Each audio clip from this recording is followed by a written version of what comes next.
What's going on, everybody? BobbyFi with Eric Sheetable. We're going to be talking over this monster baseball slate. Really quickly, I'll probably touch on the early slate. I'll probably wait till the end of the time we're up, just because I did my research for it. I know Sheets is going to do it after this, and so I'm ready, but maybe Sheets isn't quite ready for this one. And we've got football coming up at 1 Eastern that we want to do for the main slate on Sunday. I did post a link in the Discord and I tagged everyone, so jump on in. We're doing a TrueDFS, just a fun, free contest. I'm sure at some point we'll be doing these and giving out shirts and things like that. But we just thought it'd be fun to do it, and we got a bunch of people in there already. So wait, tell me about that. What's going on? We're doing a TrueDFS DraftKings contest just for the main event, the main slate on slate tonight. No, on Sunday. On Sunday, okay. Yeah, for the main slate for football or NASCAR. Football. Maybe it should be NASCAR. I don't know. Football. All right, I guess I'll flip. All right, flip this football Sunday, right? A lot of people up in the NASCAR streets these days, so maybe NASCAR is better. But yeah, I'm doing football. But I don't want to have it do the one I can't have a chance. If we have someone else, maybe I'll have Brandon create the NASCAR one and we get that one going too. Anyway, man, I had a terrible night on DraftKings and a good night on FanDuel. I only played one big lineup and cashed. That was good enough. But that made up for a lot of my DraftKings mistakes. Anything for you that was a no? As I mentioned, I tried my best to get off of Arizona, and I knew it, but I just couldn't do it. So I played Arizona and I lost. That's just I can't imagine what I would have played if I didn't play Arizona though. So I don't know.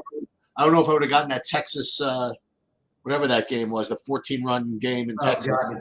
Yeah, that Texas Toronto game was nuts. Yeah, so I don't know if I would have gotten that anyway, but yep, that's what happens sometimes. A couple of announcements. So, unfortunately for a lot of you guys, the TrueDFS team has finally figured out a way for me to put up videos that are premium only.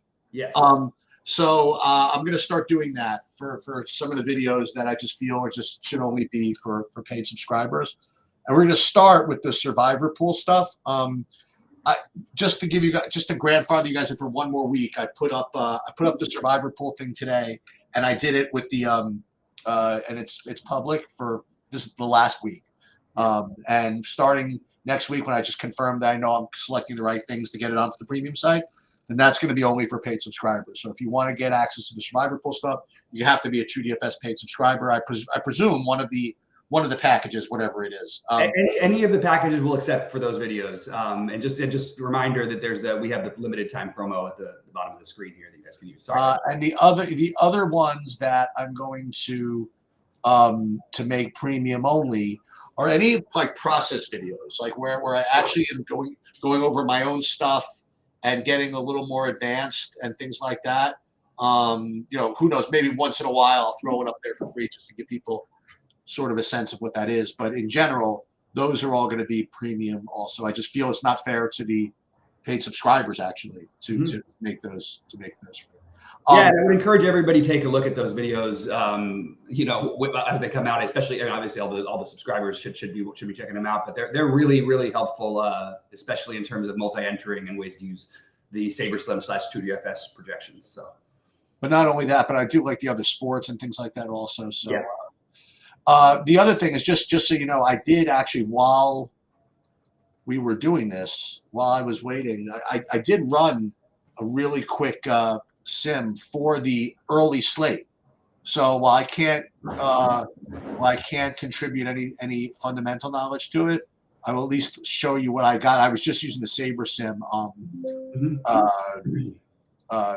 projections for that. So do you want to start with that one? You probably should start with that. Sure. I'll start with it. Yeah. So basically, look, it's really hard to do much. There's like 4 actual pitching options you can consider only, because the other guys are going to be long relievers, and even the long relievers are like it could be 1 inning each for the White Sox pitchers today, for example. So you're deciding between Steele, Kakanevich, Rodriguez, and Basso. Steele is just coming back and doesn't have much of a ceiling in terms of pitch count, but he's definitely in the highest strikeout. He's the highest strikeout pitcher with the highest strikeout situation. So I think somewhere between Rodriguez, and Kakanevich is probably where you go. I'm a little lower on Basso than I am on those two, but I like I think Steele and Rodriguez will be in my biggest buy-in. And in the SaberSim builds, I was getting a lot of 3-3-2s, and I kind of liked that. And leaning mostly on Arizona, the White Sox, and the Angels. but that's because I'm using Rodriguez. If I wasn't using Rodriguez, I would be getting to the Colorado, Chicago, and the Angels. I also think the Cubs might be a little bit lower owned today, but most of it's going to be like 3-3-2s with the Angels, White Sox, and one of Colorado or Arizona, depending on which pitcher I use. That's pretty much what I've got. You could consider, I forgot to mention, Gomber is also in play today, which more than ever. He's at 3% ownership.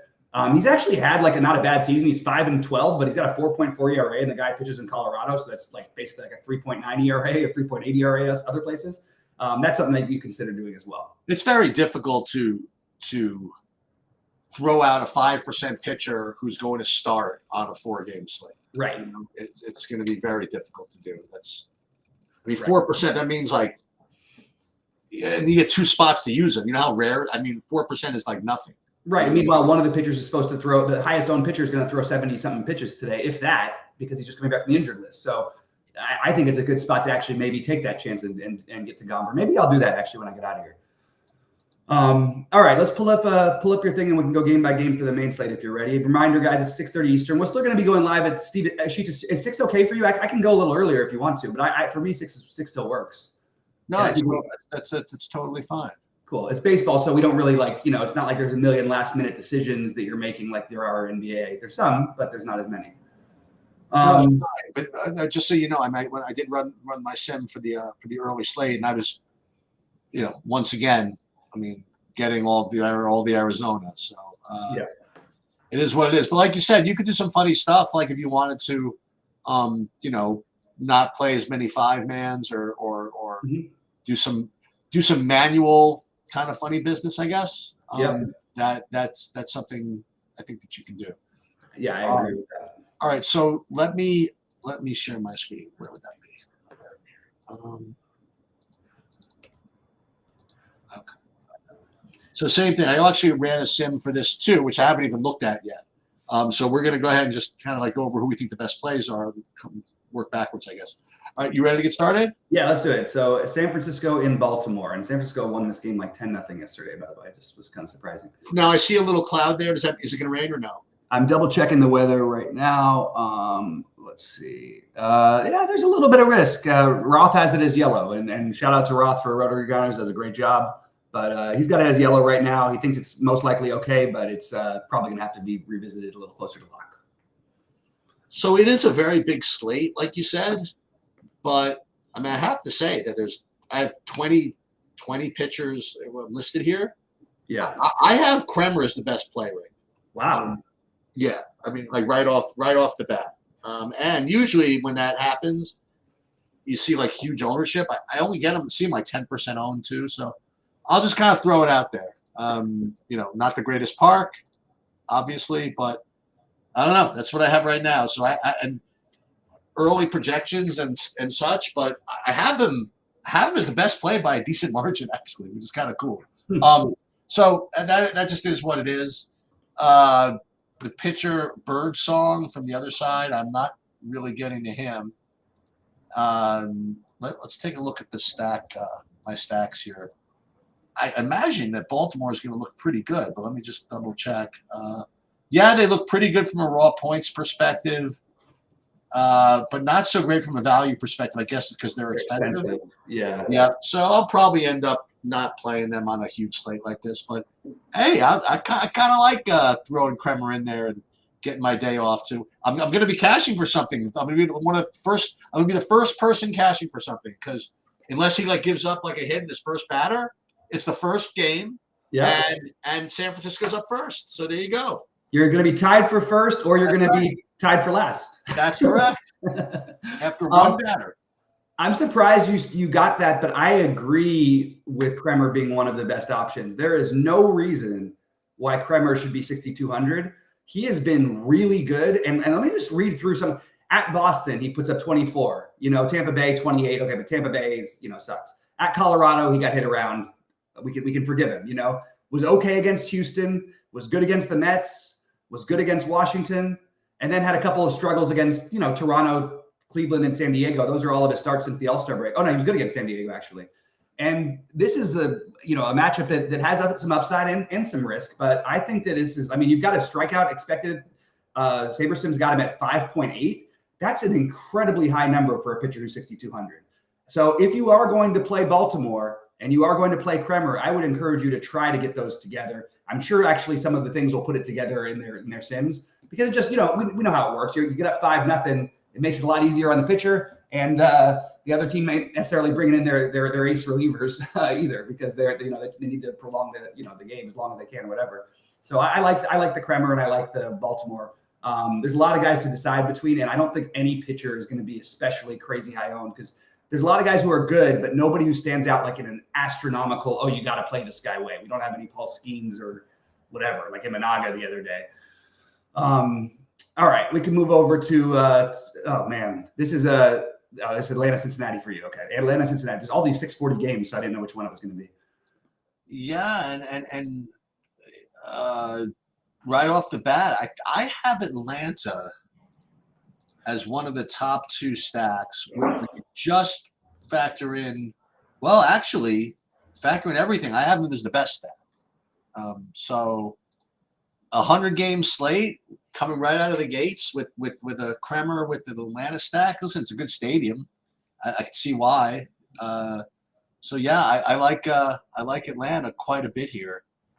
I don't think I'm getting any of these pitchers. And yeah, that's it. Yeah, I'm shocked that Schwellenbach is not getting any ownership. Oh, okay. Just this is my take. Just like, I mean, the guy's really good. When the Dodgers are less than 2% owned against you or whatever the other day, like they were the other day, it should give a sign that the guy's a pretty decent pitcher. And it's weird, he's cheaper now. He's 8,400. His strikeout expected number is only 5.2, but I think there's upside for a lot more. It's obviously not a great pitcher's park, but I think this is like a good way to get different. Again, I don't know if you need to get as different at pitcher because it's not like there's like the obvious, Colorado, Arizona games that we have. There's some other spots that are going to get some traction, of course, but I just think it's a good guy to consider. I don't know where I'm going to end up with him, but I'm certainly considering him as of right now. And I too like the Braves. I feel like this is the one of the closest things to a core spot we have. So I have Atlanta as one of the priority stacks to go after today. All right, next up you have Minnesota, Cleveland. We have BB and Ober. Good pitchers. And I have BB. What's that?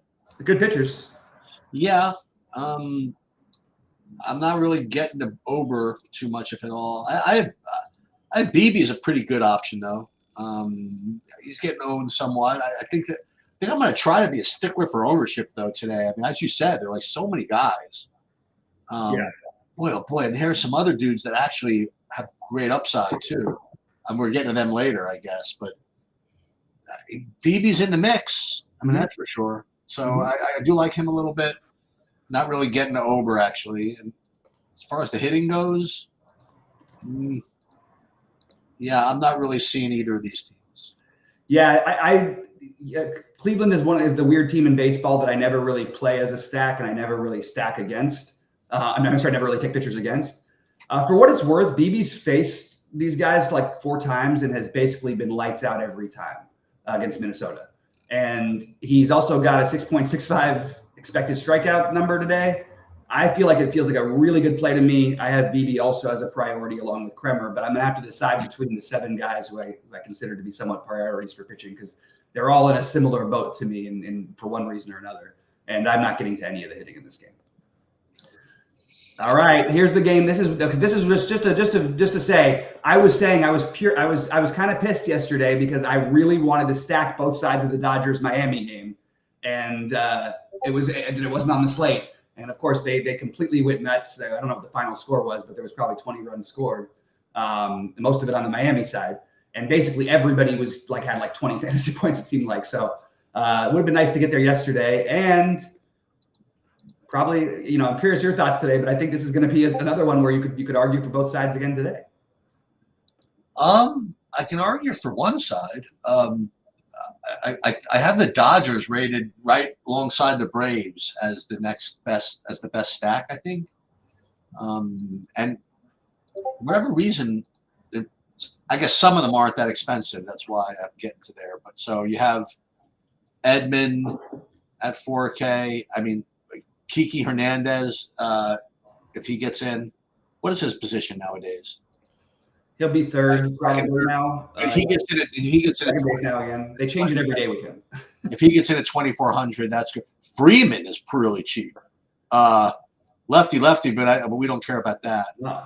And then you could probably play, I mean, at least one of those two spend up. So maybe Mookie or whatever. So yeah, I like the Dodgers quite a bit. I'm not really seeing the Miami side though. Yeah, maybe I'm just thinking too narrow and thinking about, like, I think Knack has been very competent and enough as he's gone so far. Miami looked great yesterday, wore out the Dodgers bullpen completely. And I'm starting, they just got some cheap pieces that you can put together with some guys who recently became very expensive. See, part of why I liked them was more in my head. I'm not looking at Xavier Edwards. I was looking, he was 3K not too long ago. You've got Connor Norby, who was like 2,400, now is 4,600. You know what I mean? And Jake Berger's 5K almost, or 4,900. So they're not as cheap as they were, but like Jonah Bride as a pivot guy at first base, Otto Lopez is a guy I like a lot, and I believe in the future. But yeah, maybe you're right. Maybe it is going to be the Dodgers. Maybe the way to play it at Miami is to get some lower ownership along with your Dodgers stacks, because I do think the Dodgers are pretty clearly, if not the top, one of the top stacks, and I would say probably the top stack at this moment. But I think a lot of wild things can happen when you're getting into these late season games against teams that are literally using almost minor leaguers at some positions, and including the pitcher. So I don't know what kind of stuff Miami's going to bring out of the bullpen, but they got beaten up yesterday too. So I love the Dodgers, and I'm considering Miami.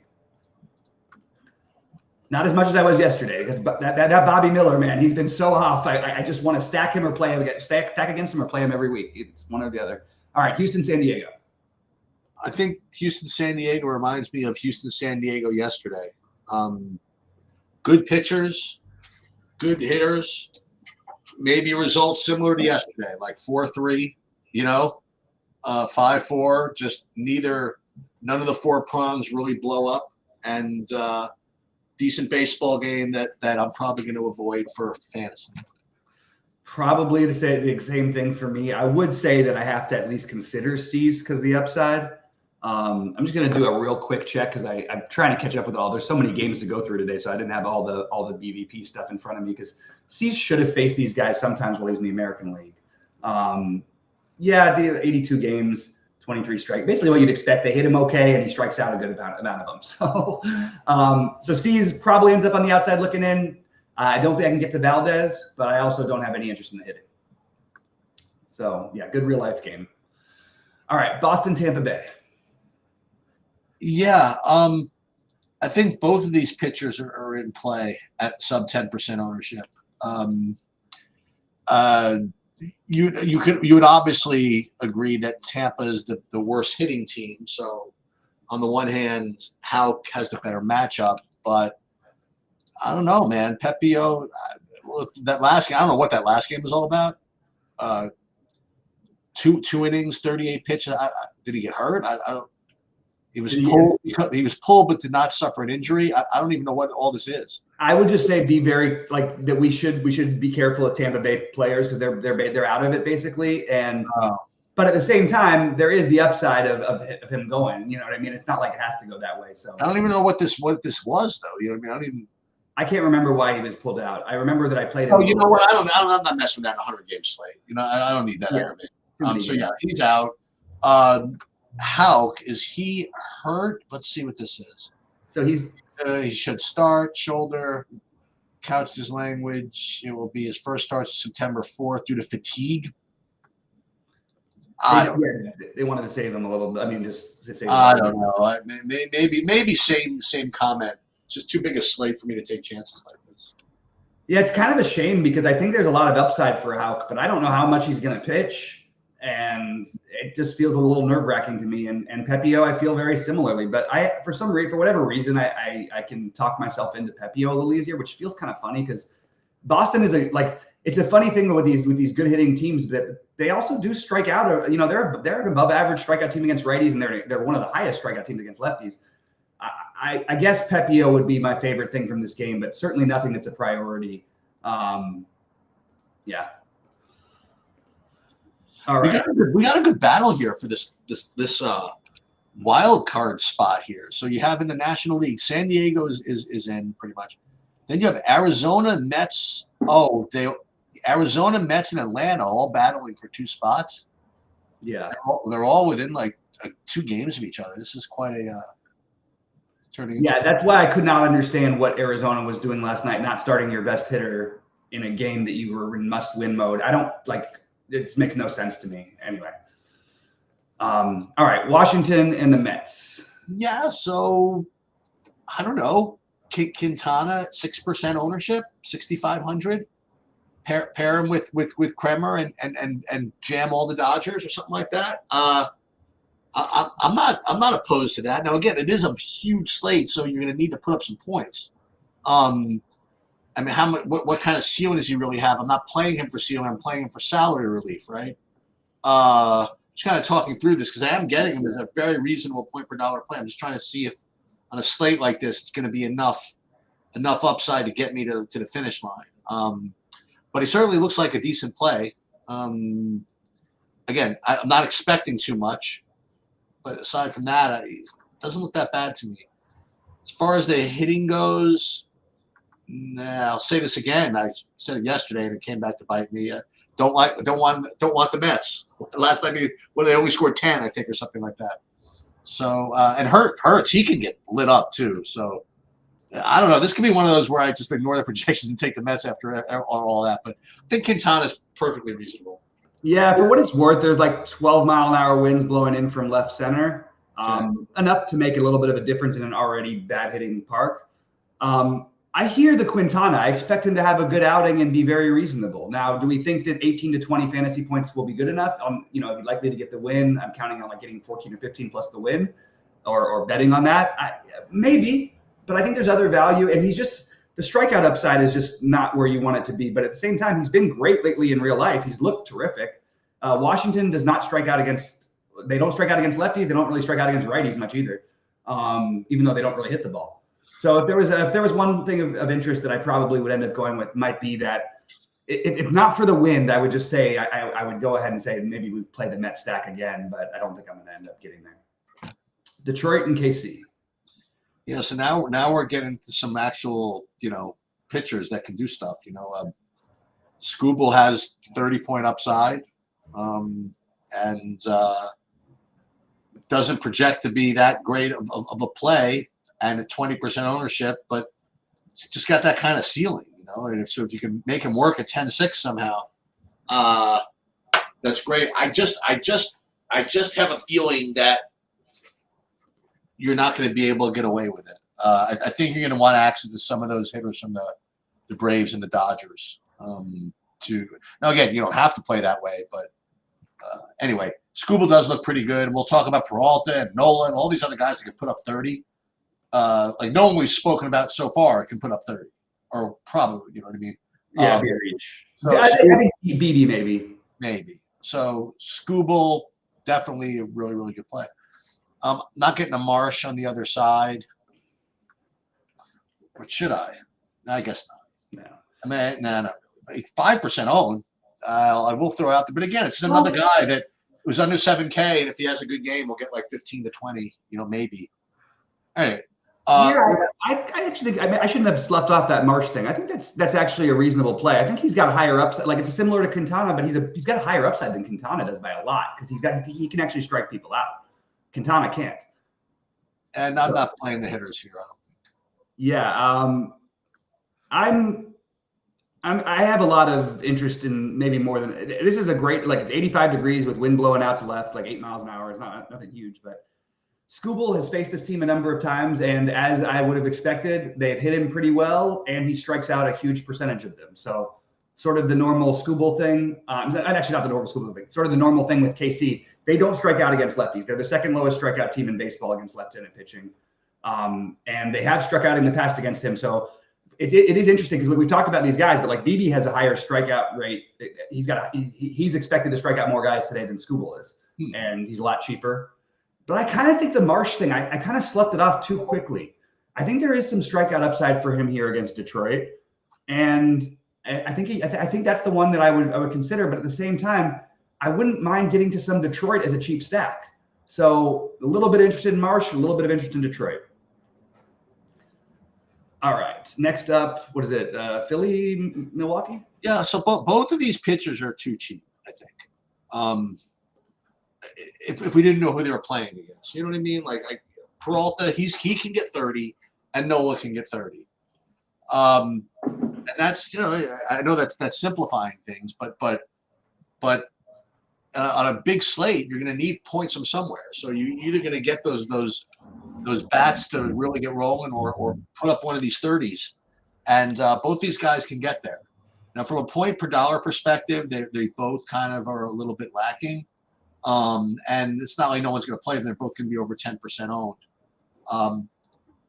But I'd love to play one of these guys, between a Skubal, a Peralta, a Nola. I think I'd like to play one of those guys and get away with it. Or even like the guy you mentioned before, even like somebody like Cease, Cease doesn't have to do anything, but he can get 30. Right. So I don't know what I want to do with that. I'd like to play one of these guys, and I don't think I want to play the hitter. Yeah, I'm a little confused. Nola, since the All-Star break, I don't know what's happened to him. He just has not been right. He's had a couple of good games in there, but I've just been surprised that I think he hasn't been right.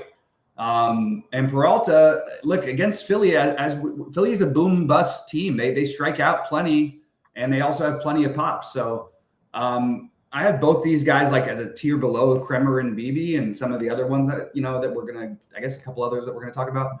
But I don't like getting to any of the hitting, and I feel very wish-washy on the pitching. For what it's worth, of the guys we've talked about, Peralta has the second highest expected strikeout rate here. And we have seen Philly strike out quite a bit against righties, especially since the All-Star break. So you wouldn't think, we'll talk about Pittsburgh, St. Louis now. You wouldn't think that we'd be talking about Sonny Gray as the guy that gets 30, but he just got 30. He literally just got 30. Yeah. His last game against Cincinnati, he got 30. He's got a couple of other games where he's got 30. He's got 30 against San Francisco back in June. He's got 30, got a couple of 30-30s. He's got a bunch of 30s. He could actually do it here. And Pittsburgh has stopped swinging the bat, I think. Yeah. So he's getting a matchup of a team who's given up. You know what I mean? And I have him right now as the highest owned pitcher on the slate, which obviously is not great. At 27% ownership, but he looks to be the best when you factor in, upside and value.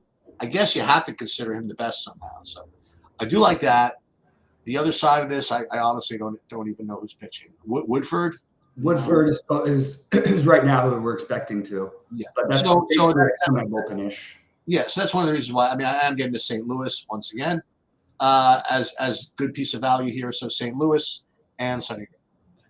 Yep, St. Louis for the millionth time this season killed me last night, and I'm probably going to let them do it again to me tonight because I do like St. Louis, and I do like Sonny Gray here. I agree that Pittsburgh has not been swinging the bat, and feels like a very reasonable price, feels like a reasonably high floor, feels like a high ceiling.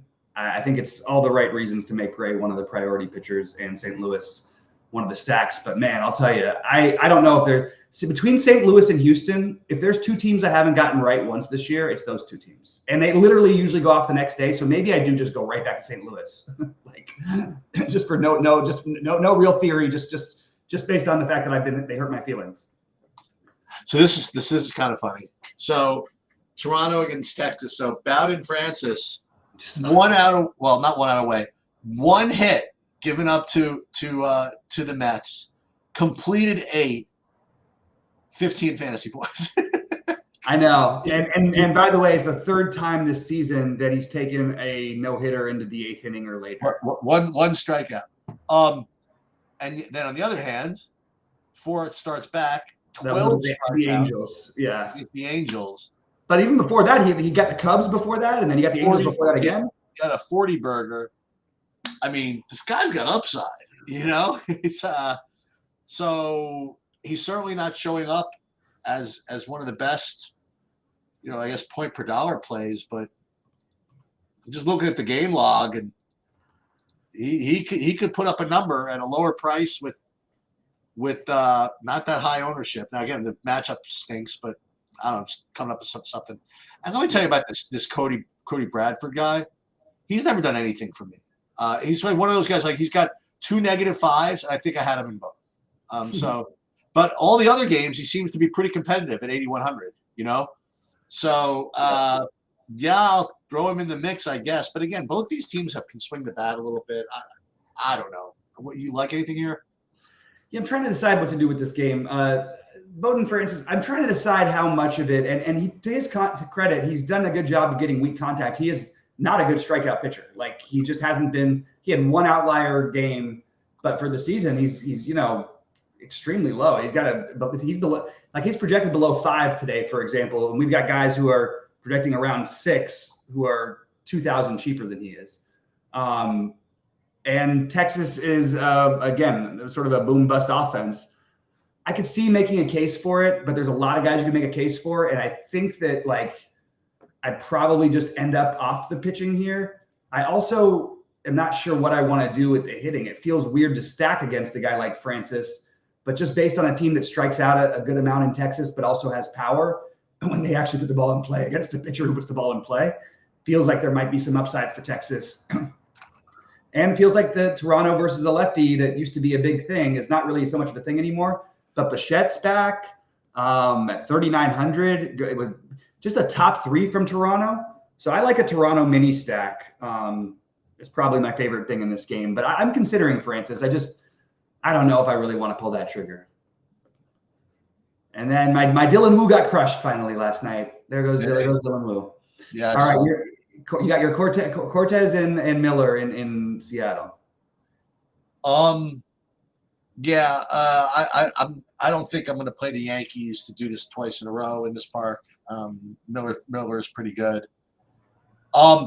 As you know, I mean, I prefer to play righties against Seattle, but Cortez rates pretty fair here, and I have him below 10% ownership as well.